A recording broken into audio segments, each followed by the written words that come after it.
미국 사람들의 이름 가운데 존이라는 이름이 참 많습니다. 우리나라 사람들 가운데도 그리스도인들 가운데 요한이라는 이름을 가진 사람들이 많은데요. 이 존이라는 이름은 요한이라는 이름이에요. 미국 사람들의 이름 통계 가운데 2위를 차지하고 있는 이름이 요한이라는 이름입니다. 왜 그럴까? 그 이름의 뜻이 너무 좋기 때문에. 미국은 기독교적 문화 위에 세워진 나라 아닙니까? 그런데 이 요한이라는 이름의 뜻은 여러분이 아는 것처럼 여호와의 사랑하는 자, 또 여호와는 은혜로우시다 라는 그런 뜻을 가지고 있어요. 너무 아름답죠. 여호와의 사랑하는 자, 여호와는 은혜로우시다. 얼마나 그 뜻이 좋아요. 그래서 너도 나도 할 것 없이 자녀를 낳으면 존, 요한이라고 이름을 붙이다 보니까 이 요한이라는 이름이 그렇게 많아진 것 같아요. 미국 사람 이름 가운데 제일 많은 이름이 요한이고, 두 번째는 제이콥, 야곱이라는 이름이고, 세 번째는 토마스, 도마라는 이름이고, 네 번째는 피터, 베드로라는 이름이. 자, 그런데 이 요한이라는 이름이 그저 단순히 등수로만 1등을 한 게 아니라 숫자적으로도 아주 우월하게 미국 사람들의 이름 가운데 2등을 한 제이콥, 야곱이라는 이름은 당시 통계를 낼 때 30만 정도 되었는데, 존, 요한이라는 이름은 그거의 갑절, 35만, 40만이 아니라 60만, 절대 다수로 1위를 차지했어요. 미국에서만 그런 게 아니고 성경 안에도 요한이라는 이름이 참 많이 나와요. 그래서 헷갈리죠. 이번에 우리 마가복음 가지고 골든벨 성경 퀴즈 대회 했는데 그런 문제가 나왔었죠. 세례 요한이냐 사도 요한이냐 헷갈려가지고 많은 분들이 탈락했는데, 그만큼 헷갈려요. 요한, 세례 요한도 있고 또 사도 요한도 있고, 또 베드로와 안드레의 아버지 요한도 있고, 마가 요한도 있고, 요한이라는 이름이 너무 많아요. 그런데 이 예수님의 12제자 가운데 하나인 사도 요한, 그리고 그의 형제 야고보에게는 다른 제자들에게는 없는 독특한 별명이 한 가지 있었어요. 이 사도 요한이라는 이름 외에 그에게 한 가지 별명이 주어졌다라고 오늘 본문에 나오죠. 그 별명이 뭐였습니까? 보아너게. 그 뜻이 뭐죠? 우레의 아들. 여러분 마가복음 공부해서 다 아시잖아요. 아마 이것도 제가 문제에는 냈어요. 여러분들에게 문제로 나가진 않았지만, 보아너게, 그 뜻은 우레의 아들이라는 뜻이에요. 그런데 여러분, 우레의 아들 하면 어떤 느낌이 드세요? 저는 이 우레의 아들이라는 이 별명을 들을 때마다 기차 화통을 삶아 먹은 사람이라는 그 개념이 머릿속에 꼭 들어와요. 얼마나 목소리가 컸으면 우레의 아들이라는 별명이 주어졌을까 하는 그런 생각에서 기차 화통을 삶아 먹은 사람이라는 그런 느낌이 드는데, 또 다른 의미에서 여러분은 어떻습니까? 우레의 아들 하면 또 다른 어떤 느낌이 들 수도 있는데, 혹시 이런 느낌 들지 않으세요? 목소리가 클 뿐만 아니라 성질도 아주 급하고 불같은 사람, 우레의 아들. 얼마나 성질이 급했길래, 얼마나 성질이 불같았길래 하는 그런 생각이 들 수도 있어요. 실제로 사도 요한은 그런 성격의 소유자였던 것을 알게 돼요. 자, 우리 성경 한번 찾아보죠. 누가복음 9장 51절에서 54절. 누가복음 9장 51절에서 54절.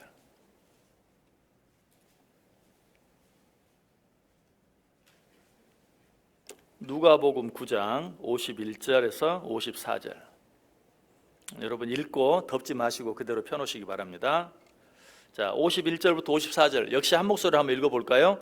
예수께서 승천하실 기약이 차감해 예루살렘을 향하여 올라가기로 굳게 결심하시고 사자들을 앞서 보내심에 그들이 가서 예수를 위하여 준비하려고 사마리아인의 한 마을에 들어갔더니 예수께서 예루살렘을 향하여 가시기 때문에 그들이 받아들이지 아니하는지라. 제자 야고보와 요한이 이를 보고 이르되 주여, 우리가 불을 명하여 하늘로부터 내려 저들을 멸하라 하기를 원하시나이까. 아멘. 자, 예수님께서 예루살렘을 향해 가십니다. 그러다가 사마리아인의 한 마을에 들어갔어요. 그런데 이 사마리아, 여러분 잘 아는 것처럼 이방 사람들이 많은 곳이, 그런데 예수님과 그 무리들이 예루살렘을 향해 간다라고 하니까 이들을 무조건 싫어하는 거예요. 그리고 그들을 반대하는 거예요. 그러니까 사도 요한이 이 모습을 보고 뭐라고 말해요? 주여, 우리가 불을 명하여 하늘로부터 내려 저들을 멸하라 하기를 원하시나이까? 무슨 뜻인 것 같아요? 저런 놈들 당장 벼락에 맞아 죽게 할까요? 그렇게 해달라고 기도할까요? 라고 말하고 있는 것을 보게 돼요. 정말 성질이 불같죠.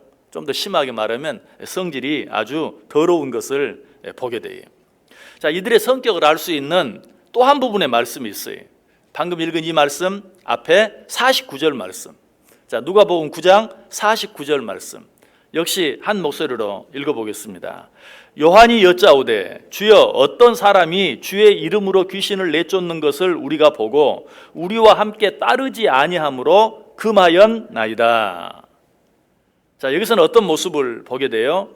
어떤 사람들이 귀신을 내쫓는 기적을 행하는 것이, 그런데 그들이 우리와 함께 하는 자들이 아니어서 그런 짓 하지 마라 라고 금했다는 것이죠. 사도 요한은 자기 편이 아니면 무조건 적으로 생각하는 그런 성격의 소유자였던 것을 알게 돼요. 한마디로 흙 아니면 백, 모 아니면 도 하는 그런 성격의 소유자였어요. 여러분 혹시 자신의 성격이 이런 성격이라면 한번 돌아볼 수 있어야 돼요. 이런 성격은 좋은 성격이 아니에요. 얼른 보면 똑부러진 그런 성격처럼 좋게 보일 수도 있지만 사실은 그렇지 않아요. 많은 사람들을 힘들게 하고 많은 사람들을 아프게 하는 그런 성격일 수 있어요. 이런 성격을 가진 사도 요한에게 예수님께서 뭐라고 말씀하십니까? 50절, 누가복음 9장 50절 보시면 역시 같이 한번 읽어볼까요? 시작. 예수께서 이르시되 금하지 말라. 너희를 반대하지 않는 자는 너희를 위하는 자니라 하시니라. 너희를 반대하지 않는 자는 너희를 위하는 자니라 하시니라. 저는 목회하면서 이 말씀이 얼마나 맞는 말씀인가 공감이 갈 때가 정말 많아요. 어쩔 때는 좀 일을 좀 열심히 하면 좋은데 열심히 하지 않으니까 너무 싫어해요. 마음이 안타깝고 아플 때가 많아요. 그런데 일을 하다 보면 열심히 참여하고 협조하면 더 말할 필요도 없이 좋겠지만 혹 그러지 않는다 할지라도 반대만 하지 않으면 정말 그 사람 교회를 사랑하는 사람이다, 또 어떤 면에서는 목회자를 사랑하는 사람이다 하는 느낌이 들 때가 참 많아요. 적극적으로 열심히 하면 물론 더 좋죠.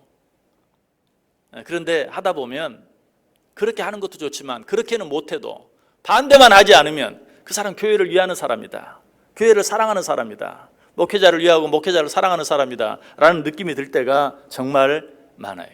여러분, 우리가 신앙생활을 하면서 그런 마음을 가질 수 있어야 돼요. 나와 다르다고 해서 무조건 미워하거나 나와 다르다고 해서 무조건 적처럼 취급하는 그런 태도, 정말 예수님께서 원하시는 태도가 아니에요.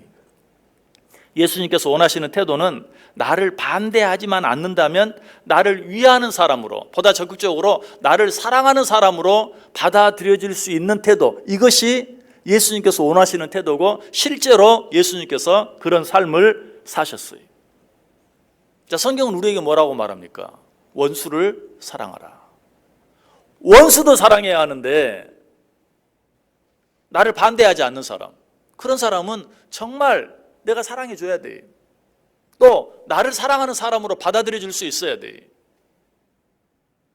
나를 반대만 하지 않는다면 그런 사람은 나를 사랑하는 사람으로 알고 나도 그를 사랑할 수 있어야 된다. 여러분, 이 안에 이 마음 가질 수 있길 바라요. 어떤 사람이 나를 보고 아는 체도 안 해. 좋아해, 싫어해? 싫죠? 저 사람 왜 저래? 그런데 뭐 아는 체 하지 않을 거죠. 그 사람이 나한테 욕을 했어요. 뭐 나한테 삿대질을 했어요. 내 멱살을 잡았어요. 내 뺨을 때렸어요. 여러분, 새해는 정말 그런 마음 가져보세요. 나를 적으로 대하지만 않으면 그 사람은 내 편이다. 그 사람은 나를 위하는 사람이다. 그 사람은 나를 사랑하는 사람이다. 여러분 이런 마음 가지면요, 이 세상에 미워할 사람 별로 없어요. 내 적으로 몰 사람 별로 없어요.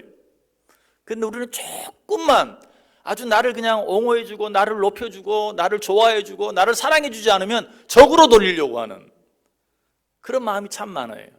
여러분 이 시간 한번 생각해 보세요. 내 마음에 싫은 사람 한번 생각해 보세요. 그런 사람이 생각나는 사람이 있습니까? 근데 그 사람이 여러분에게 어떻게 했습니까? 여러분 막 유혹했습니까? 여러분 막 멱살을 잡았습니까? 여러분을 때렸습니까?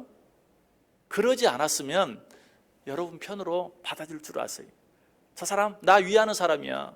저 사람 나 사랑하는 사람이야. 나도 저 사람 사랑해야지. 원수도 사랑하라고 했는데 내가 저런 사람 사랑하지 못할 이유가 무엇이 있겠는가라고 그 사람을 받아들일 수 있어야 돼요. 그런 마음만 갖는다면 이 한 해 여러분 일하는 직장이든 우리가 나와서 하나님께 함께 예배하는 교회든 어느 곳이든 적이 없는 그런 삶을 살아갈 수 있어요.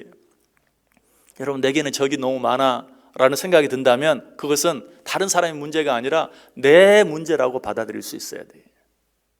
오늘 사도 요한이 그러했어요. 사도 요한은 그런 마음, 그런 태도를 가지고 있었어요. 그러나 이 사도 요한이 후에는 많이 바뀌죠. 오늘 어떻게 바뀌어져 가는지 그 모습 잠깐만 한번 생각해 볼까요? 자, 요한복음 13장 한번 펴보시기 바랍니다. 요한복음 13장 21절에서 25절까지. 요한복음 13장 21절에서 25절까지. 역시 한 목소리로 같이 읽습니다. 예수께서 이 말씀을 하시고 심령이 괴로워 증언하여 이르시되 내가 진실로 진실로 너희에게 이르노니 너희 중 하나가 나를 팔리라 하시니 제자들이 서로 보며 누구에게 대하여 말씀하시는지 의심하더라. 예수의 제자 중 하나 곧 그가 사랑하시는 자가 예수의 품에 의지하여 누웠는지라. 시몬 베드로가 머리짓을 하여 말하되 말씀하신 자가 누구인지 말하라 하니 그가 예수의 가슴에 그대로 의지하여 말하되 주여 누구니이까. 자, 여기 보면 예수님께서 이제 제자들과 함께 마지막 시간을 보내면서 너희 중 하나가 나를 팔리라 라고 말했어요. 여러분 이런 상황 속에서 지금 방금 우리가 생각한 이전의 사도 요한의 모습 생각해 보면 사도 요한이 어떻게 했을까요? 예? 누가 예수님을 팔아요? 그놈이 누굽니까? 말씀만 하십시오. 내가 당장 죽지 않을 만큼 패서 정신을 차리게 만들겠습니다. 아마 이렇게 말했을 거예요. 그래야 사도 요한답죠. 그래야 보아너게답죠. 그래야 우레의 아들답죠. 그런데 오늘 여기 말씀 보니까 사도 요한이 어떻게 하고 있어요? 그렇게 하지 않아요. 예수님의 가슴에 살짝 의지해서 누굽니까? 저한테만 살짝 얘기해 주십시오. 그런 말은 나오지 않지만 아마 그 뒤에 내가 가서 잘 타이를게요. 사도 요한의 모습이 많이 바뀌어진 것을 보게 돼요. 어떻게 사도 요한이 이렇게 되었을까요? 내일 아침에 말씀드리겠습니다. 새벽에 너무 길어지면 또 여러분들이 지장이 될 수 있으니까 내일 아침에 말씀드릴게요. 어쨌든 여러분 사도 요한의 성격을 생각하면서 또 그런 사도 요한을 책망하신 예수의 말씀을 생각하면서 너를 반대하지만 않으면 적으로 돌리지 말고 너를 위하는 사람으로 받아들여라. 2023년 한 해 이 말씀 기억하면서 사세요. 그러면 적이 없이 살 수 있어요. 1년 동안 살면서 누가 내 뺨 때리는 사람 거의 없어요. 나를 죽이지 못해서 안다라는 그런 사람 거의 없어요. 나를 반대하지만 않는다면 적으로 돌리지 않고 오히려 나를 위하는 사람으로 받아들여줄 수 있는, 원수까지도 사랑하라고 했는데 내가 사랑하지 못할 사람이 누가 있는가? 그 사람들을 오히려 품고 위해서 기도할 수 있는, 그로 말미암아 진정으로 정말 예수님의 제자된 삶을 살아드리는, 그래서 우리 주님을 기쁘시게 하고 하나님을 기쁘시게 하고 그로 말미암아 나 자신도 기쁨을 누리고 행복하게 살아갈 수 있는 복된 한 해 되시기를 주님의 이름으로 간절히 축원합니다.